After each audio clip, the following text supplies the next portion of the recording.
A todos, es un honor compartir con vosotros la palabra de Dios. Y para los que no me conocen, pues me llamo Joserra, estoy casado, mi esposa Carmen está ahí sentada, tengo 2 hijos, una hija que está aquí también, un hijo que está en Londres, donde vivimos, y un nieto que está por ahí. También hoy nos acompaña mi madre, lo cual también es un honor para mí. Y estar con todos vosotros.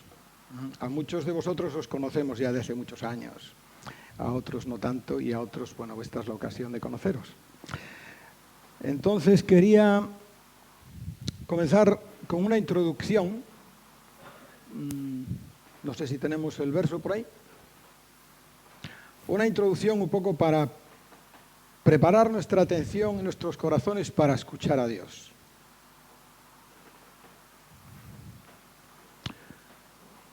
No sé si conocéis este pasaje todos en Primera de Samuel. Samuel fue un profeta en Israel y cuando era niño pequeño, que su madre lo dejó con Elí, el gran profeta conocido por la zona, lo dejó para dedicarlo a Dios. Y Samuel era un jovencito, había oído hablar de Dios.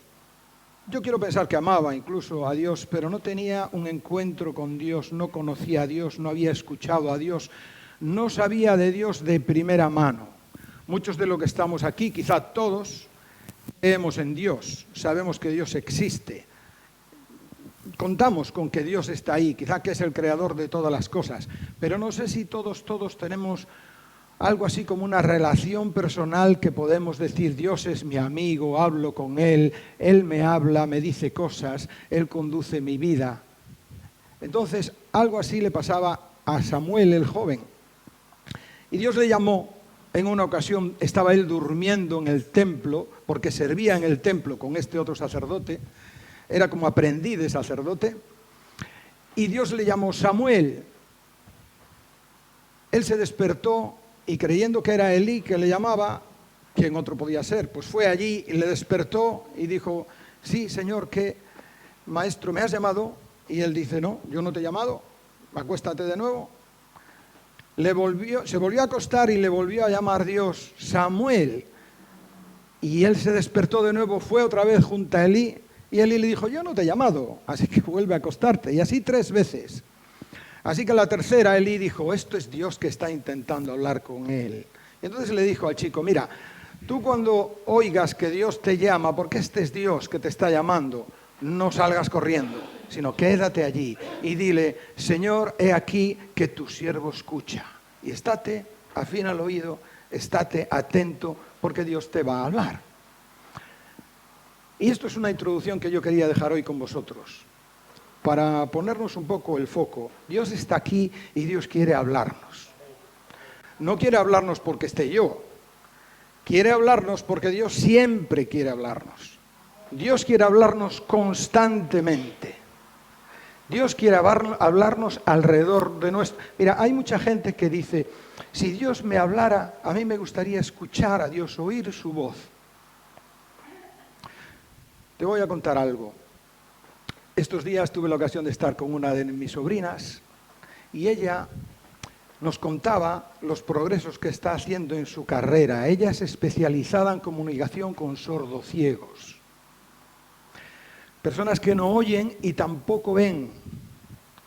Y además ahora está sacando una especie de máster o así para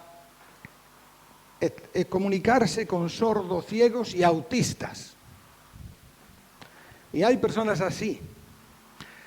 Y realmente es un arte, una carrera que lleva estudiando varios años para practicar y para saber cómo comunicarse con sordos, ciegos y autistas. Bueno, permíteme que te diga una cosa y espero que no te ofendas. Ante la santidad de Dios, su hermosura, su grandeza, la limpieza de su corazón, su pureza,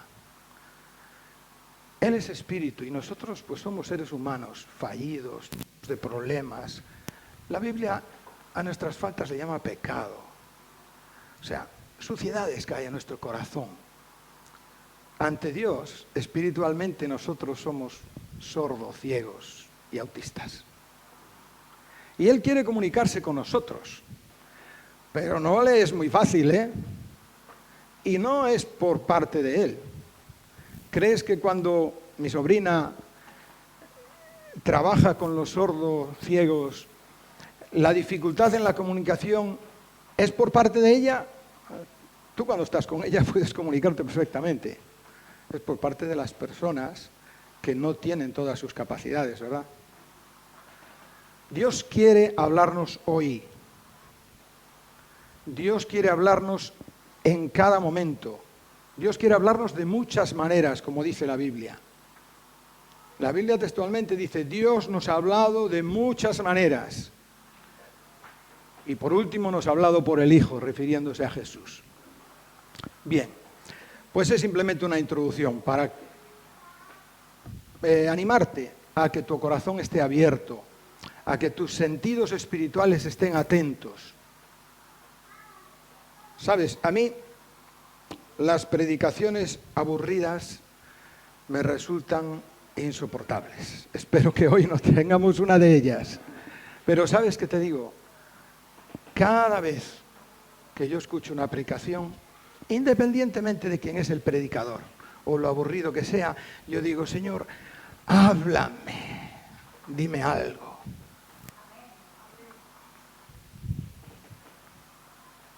Toca mi corazón, déjame sentirte. No importa quién predique, importa que tú estás aquí y Él está aquí esta mañana. Y tiene algo para cada uno de nosotros. Así que vamos allá. Abre tus sentidos y vamos allá.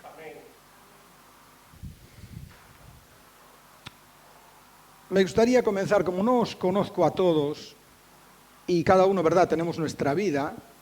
Unos estáis hace mucho tiempo en Cristo, otros estáis en el camino, otros estáis a la puerta, otros estáis llegando. Entonces, como no os conozco un poco a todos, permitidme que empiece la historia por el principio. Dios, el creador de todo, tuvo un plan. Hace mucho tiempo en la eternidad. No sé si hablar de tiempo cuando hablamos de eternidad. No hay tiempo allí. Tuvo un plan y quiso compartir lo que Él es. Dar vida fuera de sí. Y creó, después de haber creado unos mundos de espíritus, de ángeles celestiales, de millares y millones de millares, pues quiso crear un mundo material, un universo material. Y se le ocurrió crear estos universos donde estamos, donde vivimos. Y creó toda clase de vida que podemos ver alrededor.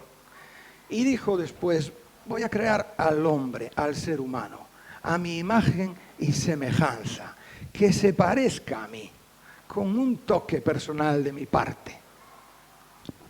Por eso tenemos inteligencia, como Él tiene inteligencia, podemos amar como Él ama, podemos tener una personalidad como Él es persona, una identidad. Y Dios creó todo esto. Y se llamó a sí mismo Padre. Y se dijo a sí mismo, lo que quiero es tener una familia grande de hijos e hijas que sean semejantes a mi Hijo, Jesús. Y creó el mundo. Y creó al ser humano. Y lo puso en la tierra. Como dice Hillsong, conocéis al grupo Hillsong, ¿verdad? Como dice Hillsong en una de sus canciones, tú no quisiste tener el cielo sin nosotros y trajiste el cielo abajo. Vamos, le llamaban el paraíso, fíjate si era un sitio bonito y bueno. Y allí creó al hombre y puso, comenzó esa familia, una familia, no creó muchas familias, creó una familia. Y todos, en todas las generaciones, somos hijos de Adán, somos de la misma familia. Dios no quería tener muchas familias, quería tener una familia grande donde todos se amen unos a otros, sean parecidos a su Hijo, el único, Jesús. Y bueno, esa era la intención en su corazón, pero pronto más que tarde los planes, no digo que se estropearon, porque los planes de Dios nadie puede estropearlos. Pero sí que hubo unos tropiezos que Dios ya contaba con ellos, porque ya tenía la solución pensada desde antes, desde el principio. Dios le había dado libertad al hombre de pensar por sí mismo, de decidir por sí mismo, de elegir por sí mismo. Tú no puedes forzar a nadie a amarte. Es imposible. Tú puedes obligar a alguien, obligarle a que trabaje para ti, puedes obligarle a que te obedezca, hasta puedes esclavizarle, pero no puedes obligar a amarte. Hacerlo. Con todo tu poder tampoco puede hacerlo. El amor es así. El amor no puede obligarse. Es libre. No puede obligarse a nadie a amarte.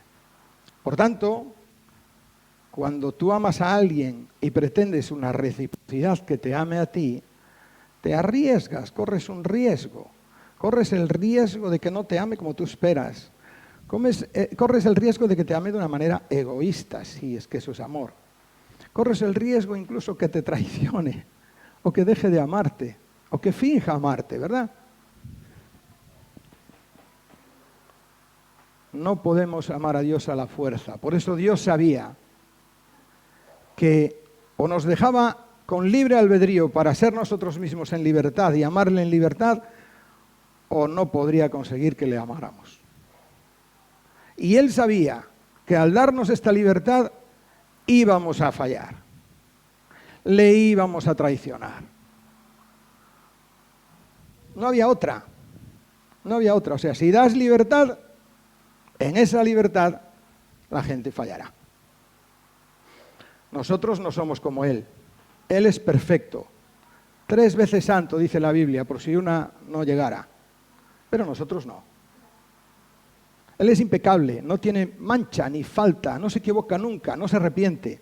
Porque Él es único, Él es especial. Dios es algo fuera de este mundo y fuera del otro también. Dios está fuera de todo.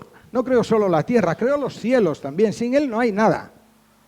Él estaba cuando no había nada, estaba Él. Y Él se encargó de crear todo. Y a saber cuánto que no conocemos.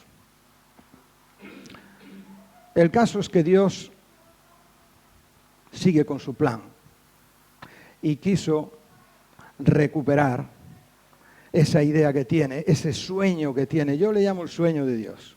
Él sueña con tener una familia de muchos hijos e hijas, como Jesús, que se aman unos a otros y que se aman a Él. ¿Y cómo es esto? Bueno, los que conocéis la Biblia vais reconociendo que prácticamente todo lo que digo está en las Escrituras, que es de donde yo lo he aprendido, ¿no? ¿Os acordáis cuando Jesús, un poco antes de la cruz, inmediatamente antes de la cruz, oraba y decía: Padre, que todos sean uno como tú y yo somos uno? Yo en ellos y tú en mí. Y así que todos... Padre, que tu sueño se haga realidad. Que seamos esa familia que tú siempre soñaste. Todos uno, en amor genuino, auténtico, santo, perfecto. Claro, nosotros no podíamos dar esa talla. Pero ellos, Padre, Hijo y Espíritu Santo, decidieron que Jesús viniera aquí a la tierra. Para 2 cosas principalmente. Hay más, pero para 2 cosas fundamentales. La una es porque nosotros hemos ofendido a Dios de una manera tremenda. Aunque no seas consciente de ello. Sí. ¿Te imaginas que tú estás casado con la mujer que amas? Le has dado todo, ella te ha dado todo a ti, y un día viene cualquiera por ahí que ella ni conoce, y esta persona le empieza a decir: bueno, tu marido no creas que te ama, porque yo creo que es un poco egoísta, porque si te amara te trataría así, haría esto, haría lo otro, haría aquí. ¿Por qué no te vienes conmigo? Que yo te voy a dar, yo te voy a decir. Y tu mujer va con él, tienen sus relaciones, tienen su intimidad. ¿Qué pensarías tú, qué sentirías? Que te ha ofendido, ¿verdad? Te ha ofendido profundamente, te ha desgarrado el alma. Ha roto la confianza que tú le habías dado. no confiaba en ti, porque si hubiera confiado no creía a uno que ni conocía. Pues eso exactamente fue lo que pasó en aquel jardín, en el paraíso. Vino alguien que Adán y Eva no conocían de nada y les dijo, bueno, ¿cómo que Dios te ama? Si Él te amara no te diría no comas de aquello. Eso es que Él no quiere ocultarte cosas, no te quiere... Y así, vente conmigo que yo te digo, vamos y comemos y bla, bla, bla. Es un ejemplo que pone la Biblia, pero que es como un espejo que refleja a todos y cada uno de nosotros cuando hemos dado la espalda a un Dios que nos ha dado todo. Para empezar, la vida. Tú no has creado tu vida, ¿verdad que no? Tus padres tampoco. A veces ni se dieron cuenta cómo pasó. La vida la ha dado Dios. Y le hemos traicionado. Entonces, ¿sabes qué pasa cuando has ofendido a alguien? Hay algo que requiere una restitución. Aunque la misma persona no espere tu perdón, que tú pidas perdón, quiero decir, hay algo, hay una justicia inmanente, hay algo que requiere que tú hagas algo porque tú has ofendido y has dañado a alguien. Y se requiere que tú pues te des cuenta, te arrepientas, le pidas perdón a esa persona y trates de restaurar la confianza que tú has roto. Muchas veces cuando eso que has hecho es un delito muy gordo, incluso socialmente tiene un compromiso, es decir, incluso puedes acabar en la cárcel, porque la justicia humana te dice, no, esa ofensa tan grande que tú has hecho requiere un castigo. Y entonces sí, te pueden perdonar, pero tú has robado, has matado a alguien, tienes que cumplir una pena de prisión. En resumen, Jesús de Nazaret, Hijo de Dios, hecho hombre, vino hace 2000 años a este mundo para morir en una cruz clavado. Para dar su vida, la Biblia dice, en rescate por muchos. Vino a morir por ti y por mí.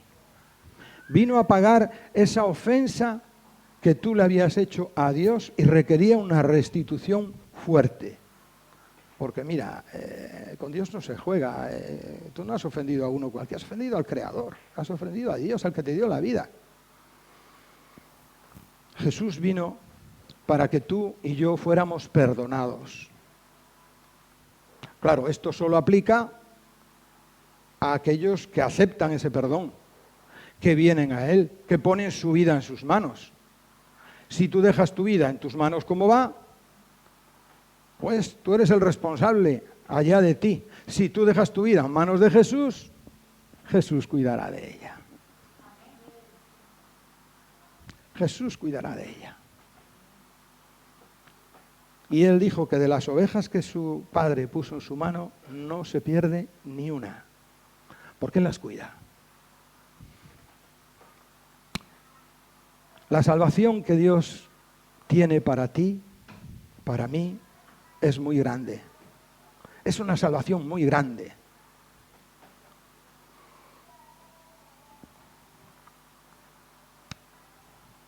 Bueno, el ser humano, después de este destrozo allí en el Edén, se vio apartado por voluntad propia de aquel que es la luz, que es el amor, que es la bondad,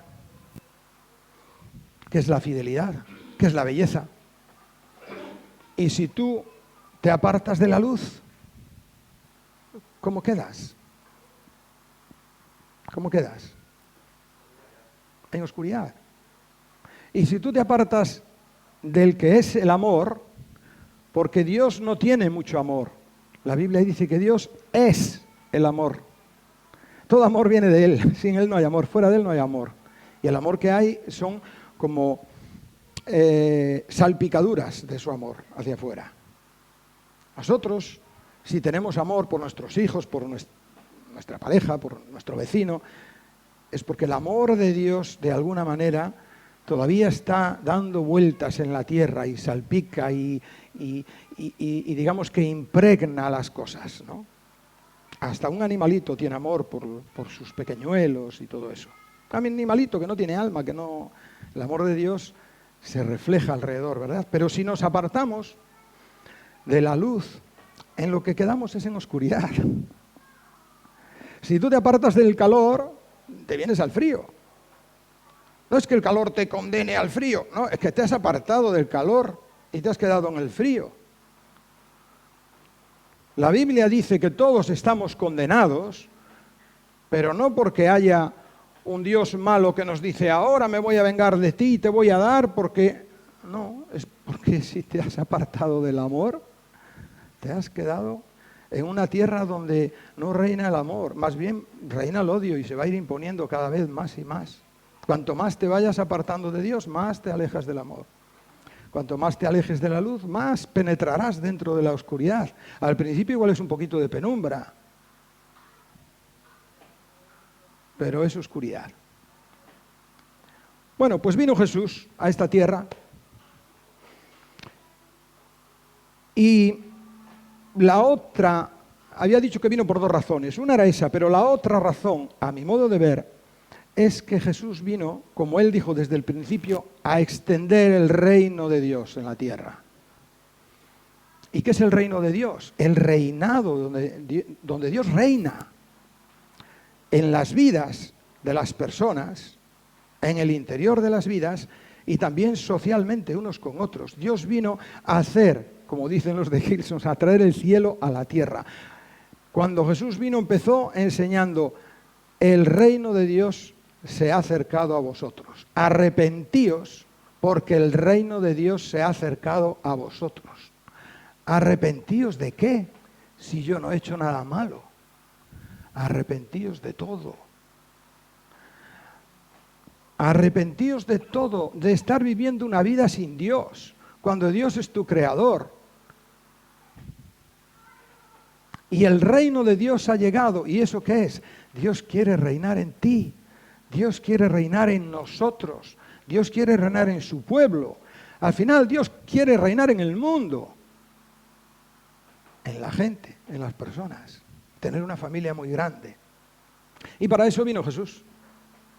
Vino a enseñarnos. Si Dios hubiera venido de pequeñito, naciendo como un niño, el rey Herodes lo hubiera matado de pequeñito, hubiera cumplido la primera parte, dio su vida por nosotros, punto.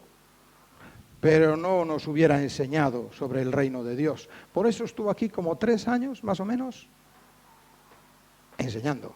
Estuvo creciendo un montón de años, como 30. Pero después estuvo como 3 años dedicado exclusivamente a esa tarea de reclutar para el reino de Dios. A mí me gusta la palabra reclutar, porque a veces después de 2000 años de cristianismo no entendemos bien algunas palabras. Dios no nos invita a ser espectadores del espectáculo que una élite religiosa más o menos puede ofrecer a los presentes. Dios nos invita a ser los actores todos nosotros, y los espectadores son la gente que está ahí fuera, el mundo alrededor que te ve, que nos ve. Así que Jesús vino a reclutar. Encontráis en el Nuevo Testamento, en los Evangelios, que lo primero que hace Jesús es empezar a llamar a uno, a otro, ven, deja esto, sígueme. Empieza a reclutar gente para venir con él. Dios llama y sigue llamando. La Biblia habla a nosotros como los llamados. La Biblia dice que las promesas de Dios aquí no son solo para aquellos que estaban cuando se escribió eso, ni para los siguientes, sino para todos cuanto Dios llamare, que somos todos nosotros. Dios llama. Y tú has escuchado seguramente el llamado de Dios, ¿verdad? Has escuchado de gente que Dios ha llamado para la obra, que Dios ha llamado para el ministerio, ¿a que sí? Lo has escuchado, porque Dios llama.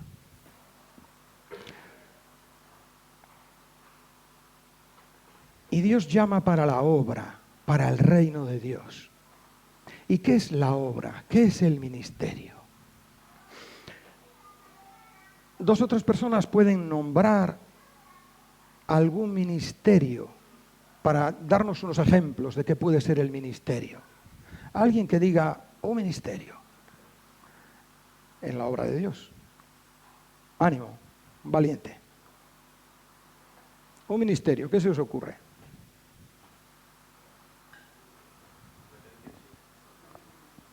Bethel Music, un ministerio de música, ¿sí? Ministerio de música de alabanza. Otro ministerio por ahí. ¿Cómo? De la danza, el ministerio de la danza, ¿verdad? Hay gente que siente un llamado para danzar para Dios. Otro ministerio, de los más comunes en las iglesias, por favor, si los... ¿Ah? El ministerio de la oración, ministerio de la predicación, ministerio de la enseñanza, ministerio de pastoreo, cuidar a las personas.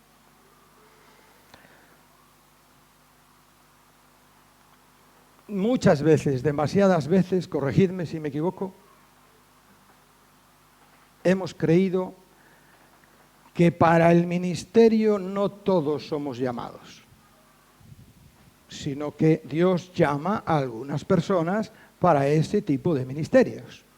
Pero no nos llama a todos para los ministerios. Entonces hay 2 clases de personas, las que Dios llama para los ministerios y las que Dios no llama para eso.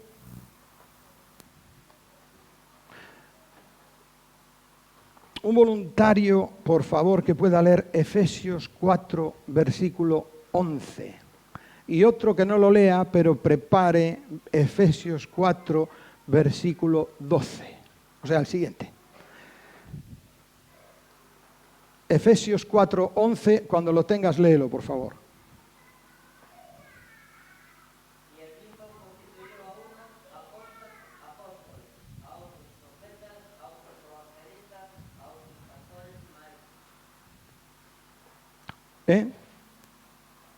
Él mismo constituyó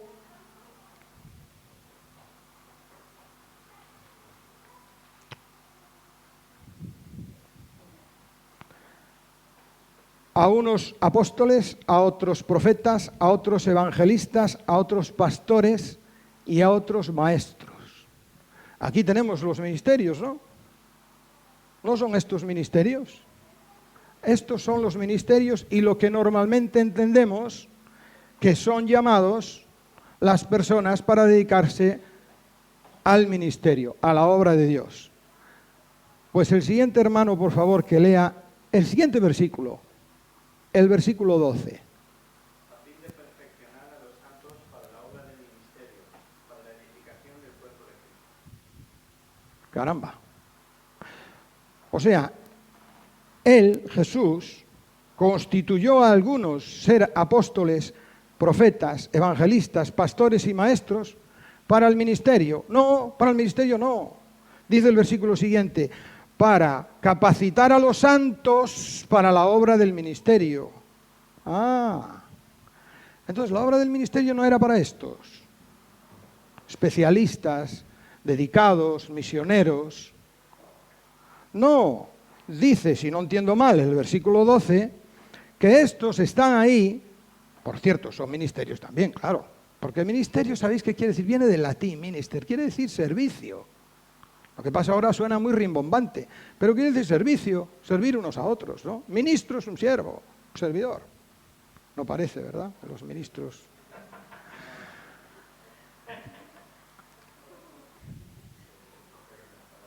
Estos líderes de la Iglesia, su misión no es otra, según Efesios 4:12, no lo digo yo, capacitar.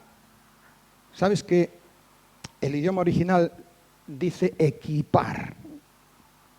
Capacitar es casi prácticamente lo mismo.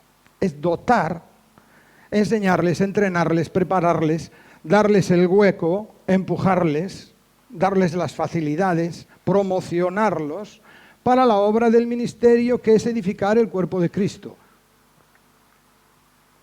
Y esto no pretende ser una descripción completa. En otras partes de la Escritura vas a leer que es también extender el reino de Dios.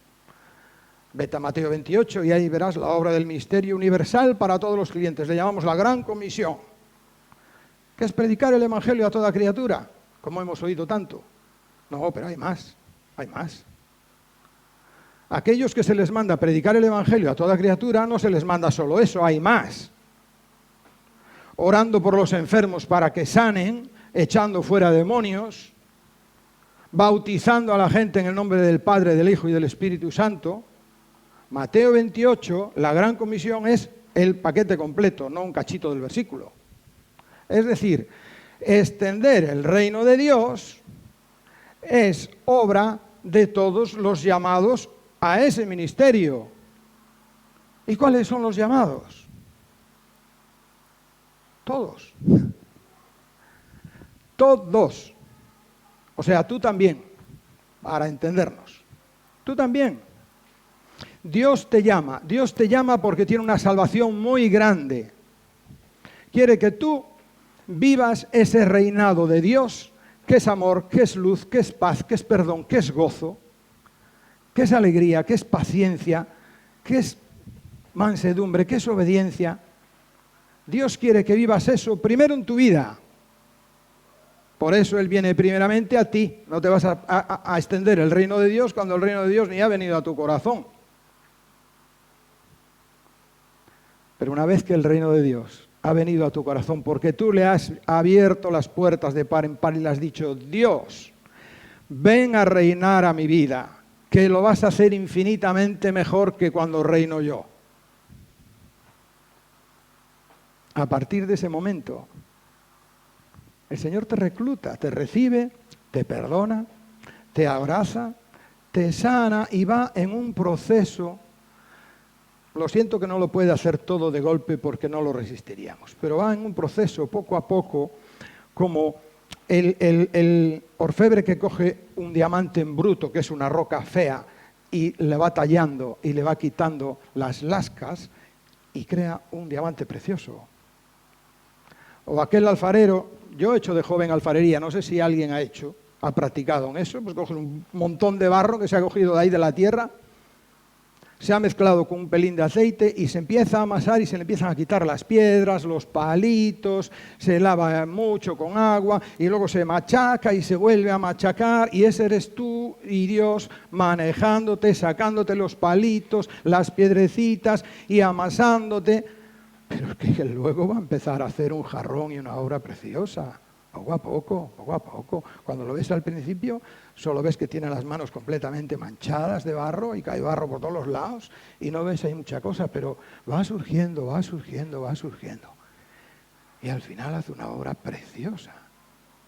No es un ejemplo que pongo yo. En Isaías tienes a Dios mismo poniendo ese mismo ejemplo, hablando de ti, de mí. Diciendo, Dios mismo diciendo, yo te creé del barro, pero saliste así medio de aquella manera. No tendré yo derecho, que soy el alfarero, a reamasarte y hacerte bonito y precioso. Entre paréntesis, entonces déjate amasar. Déjate cortar y tallar. Jesús está reclutando, ¿verdad?, para ese reino grande que tiene. Para que tú lo vivas dentro de ti y para que lo esparzas alrededor. ¿Y qué necesitas tú o necesito yo? A ver, la pregunta es que aquí habemos personas muy diferentes y en distintos momentos de la vida y en distintos momentos espirituales, vamos a decir así, ¿no? Entonces, algunos podéis estar preguntándonos, bueno, ¿y yo cómo sé que Dios me llama a mí para algo concreto? Dios, ¿cómo sé que me llama a mí al ministerio? ¿Qué ministerio? ¿Cómo oigo la voz de Dios en eso? ¿Cómo puedo yo conducirme? Me voy ahora para casa con un fuego dentro de que Dios me llama, pero no sé por dónde arrancar con eso. Y a mí me gusta ser muy práctico con las cosas de Dios, igual que con las cosas naturales, ¿no? Entonces quiero siempre saber ¿y cómo hago? ¿Y qué paso tengo que dar? ¿Y qué tengo que hacer? Si Dios me dice, sé santo como yo soy santo, yo inmediatamente le digo, ¿y cómo hago eso? Dime algo práctico. Un primer paso. ¿Qué tengo que hacer? Si no, me quedo ahí con la cosa y me frustro porque no me llena, ¿no? Bueno, os voy a contar, voy a tratar de ser breve porque luego quiero dar un tiempo para que podamos poner todas estas cosas delante de Dios y que cada uno podamos traer a Dios aquí, podamos llamarle y podamos poner en sus manos aquellas inquietudes, aquellas dificultades, aquellas cosas que tengamos dentro. Entonces voy a adelantar un poco para ir a lo principal de los temas, ¿no?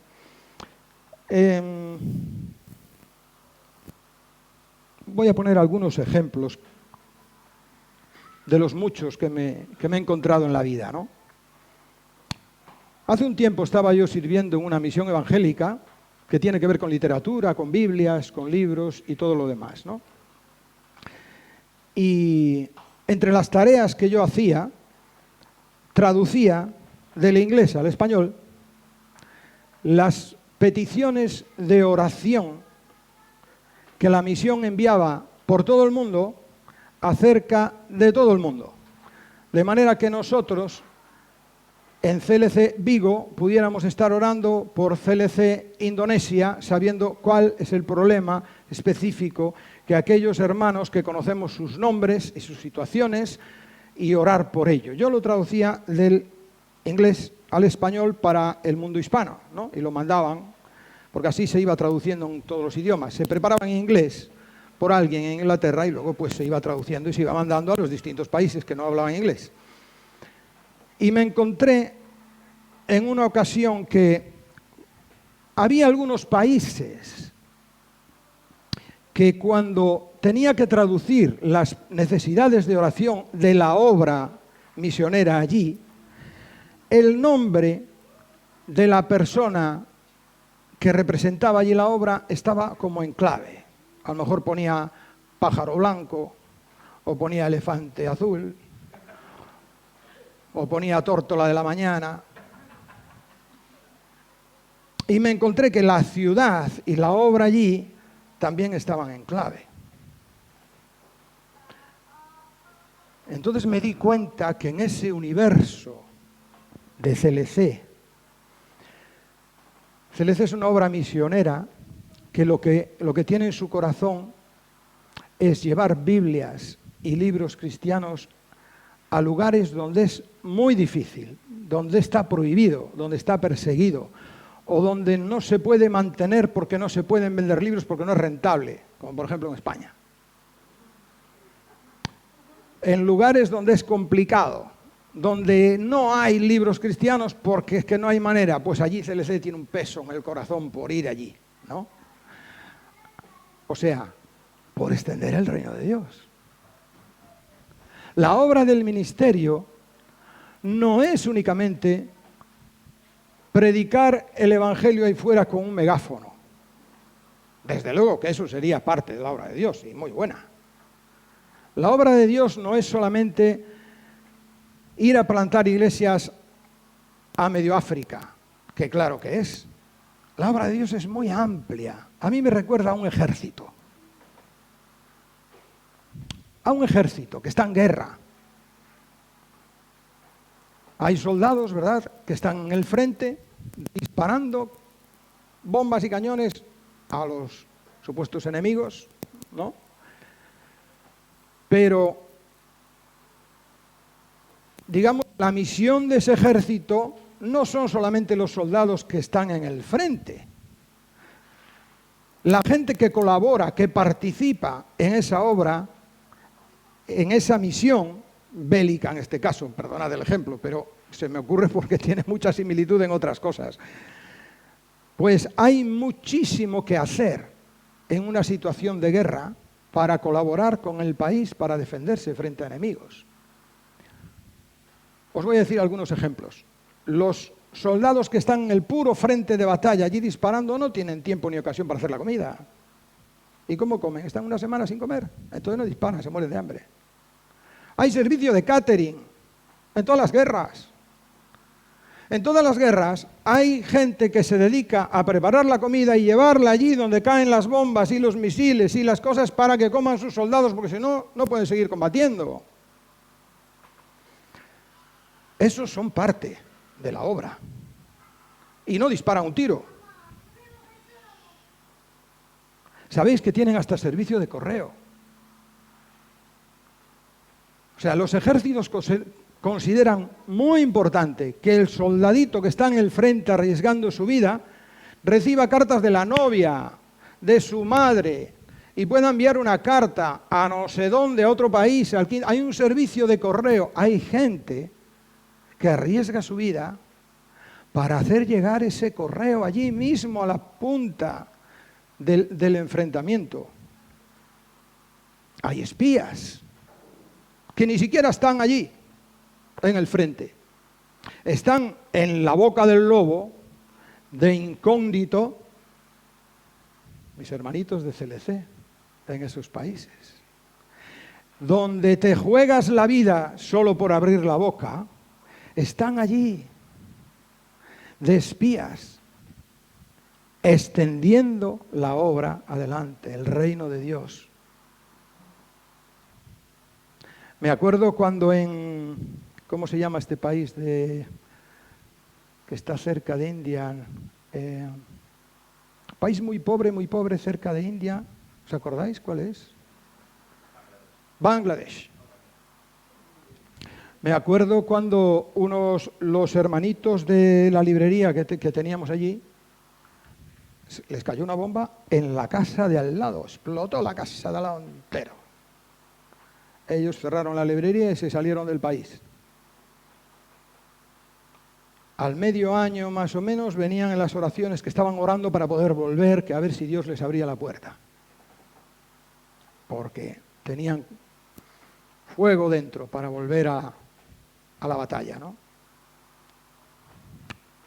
Hay muchas maneras de extender el reino, que no son precisamente esos 5 grandes ministerios que venían aquí en Efesios 4, que son muy buenos y que alabamos a Dios por ellos y los necesitamos porque nos nutren y nos equipan para la obra del ministerio a todos los demás. Pero hay muchas maneras. Mira, os voy a contar algunos casos sacados de mi vida práctica, de gente que yo he conocido, no que leí un libro, gente que yo conozco. Recuerdo una chica en una ocasión que vino a la librería cristiana que atendíamos Carmen y yo, con otras ayudas, y vino y compró una Biblia de piel de la mejor que había. Dijo, quiero una Biblia de piel buena, con el canto en rojo, el marcador de los libros, todos los marcadores, las cintas, todo, la mejor que tengas. Una Biblia que en aquel entonces podría costar 60 euros, hoy puede costar 100 o 90 o por allá, ¿no? Y yo pues nada, se la envolví y dije yo, caray, qué buena Biblia ha elegido esta mujer, caray, cómo valora la escritura, que igual quiere conservarla o a lo mejor quiere hacer un regalo a alguien muy importante de su vida o algo. Bueno, otro día, más adelante, viene para otra y pide otra Biblia más o menos igual. Bueno, pues yo se la vendo. Una tercera vez viene a por una Biblia así. Y yo, como ya tenía una confianza con ella, un día voy y le pregunto, oye, mira, veo que siempre vienes a por las Biblias mejores y más caras. Y tengo curiosidad, hombre, por saber para qué las usas.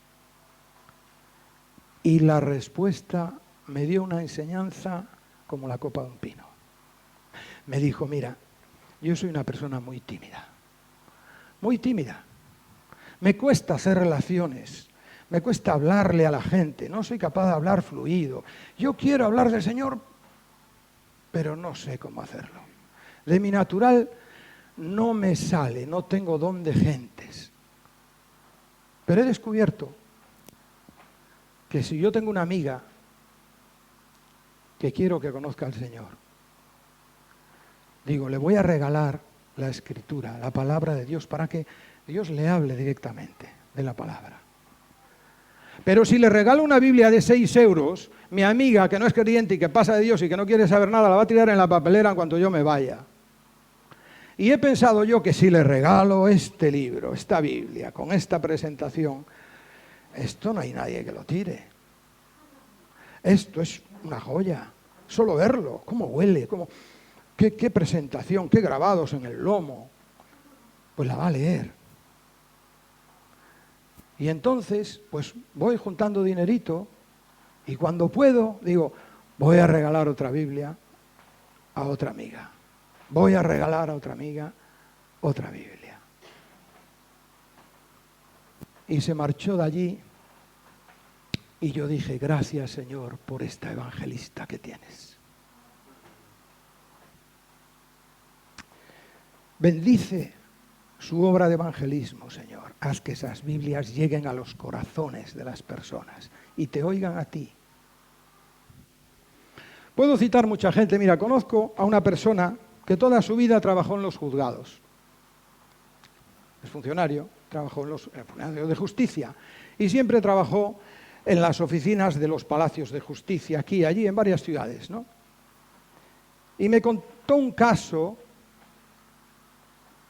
hablando de otra cosa y de su vida, salió a colación un caso donde tuvo la ocasión de estar orando con un juez.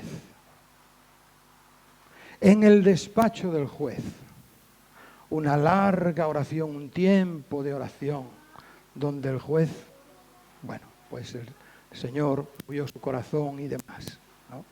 A mí me recordaba, ¿sabéis a quién? A la reina Esther. O sea, por aquello de que para este momento he llegado, Señor. ¿Tú sabes lo que es hablar con un juez? Ni siquiera la gente de su oficina tiene acceso a hablar así directamente con su señoría. Su señoría es mucha señoría. No está accesible.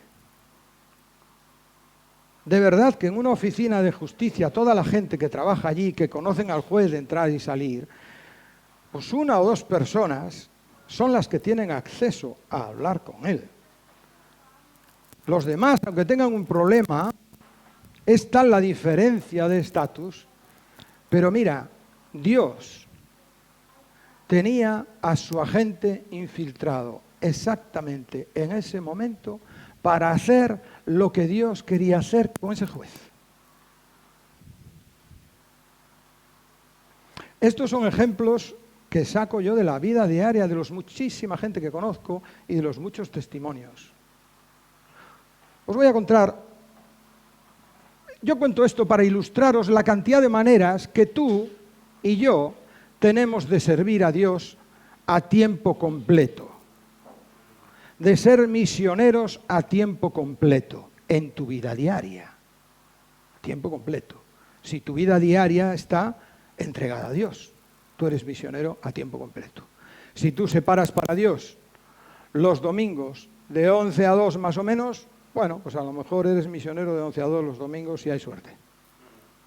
Pero si tú tienes tu vida a tiempo completo entregada al Señor, que el Señor te usará en muchos casos. Cuando yo estaba a punto de casarme y ni siquiera lo sabía, no voy a contar la historia aquí, que es muy larga. Mi historia duró como 8 años, así que no os preocupéis, no la voy a contar. Pero en el último momento, como unos meses antes de la boda, yo vivía en Madrid y estaba preparando mi viaje a ver a mi familia por Navidad. Y una hermanita de la iglesia, en los últimos fines de semana que me veía, no hacía más que reírse por las esquinas cada vez que me miraba. Y yo estaba ya intrigado y decía, ¿esta muchacha de qué se ríe? ¿Será que me ha salido un grano? ¿Será? No sabía qué era. Entonces, yo la veía que se reía. Como tenía bastante confianza conmigo, pues me dijo, uy, el Señor tiene algo grande para ti. Uy, qué maravilla, qué alegría, vete preparando. Uy, ¿qué es esto? Y yo le decía, bueno, ¿y qué es? Y decía, bueno, eso no te lo puedo decir. No te lo puedo decir. Y me tuvo así intrigado. Pero cuando yo fui aquella Navidad de vacaciones y el universo entero se confabuló para que mi novia y yo nos declaráramos los amores y nos pusiéramos un compromiso y la fecha de la boda, porque teníamos una historia prueba, no fue una historia previa, no fue el flechazo ahí en ese momento. Pero, vamos, hacía años que no teníamos una relación de noviazgo ni nada. Entonces, cuando regresé a mi ciudad donde yo vivía y di esta noticia en la iglesia, fui corriendo a junto a esa hermana y a decirle, oye, ¿tú de qué te reías? Y entonces ella me contó. Y la respuesta que me dio otra vez, estas son enseñanzas, cosas que puedes aprender mucho de estas cosas que Dios, esto es Dios hablándote. Que Dios habla de muchas maneras, como decíamos ahí, Dios habla de muchas maneras, ¿no? Total, que os voy a contar, esta hermana tenía la costumbre de encerrarse en su cuarto y pelear en oración por cada persona que conocía. Tenía una lista, hoy le tocaba fulanito y se metía en oración y se pasaba ahí tiempo y tiempo orando y peleando, pero la mayoría de las veces no sabía por qué orar. Y no quería orar, Señor, bendice a fulanito y que todo le vaya bien. Quería orar, batallar contra los problemas y las dificultades de cada hermano, de cada hermana. Y entonces le decía a Dios, Señor, dime por qué orar por esta persona. Cuéntame, ¿qué es lo que necesita? ¿Y sabes qué? Dios le contaba. Y Dios le decía en su corazón, esa hermana tiene un problema de enfermedad y tal. Y tiene un hijo con esta dificultad. Ora por ellos. Y ella se ponía, Señor, sana esa enfermedad, y mira ese hijo, y pum, pum, pum, pum. Y ella sabía que yo me iba a casar unos meses después, porque orando por mí el Señor le había dicho, este se va a casar. Ora por él, ora por su novia, para que todo vaya bien, para que todo salga bien, y ora por ellos. Y entonces, claro, cada vez que me veía, como sabía que yo no tenía ni idea, pues se partía de la risa. Y yo me fui para casa diciendo, Señor, qué grandes obreros y guerreros tienes tú por ahí, trabajando a tiempo completo en tu obra. No necesitas un título de misionero, ya tienes un título de misionero. Si no te lo crees, vuelve a leer Mateo 28, es para ti.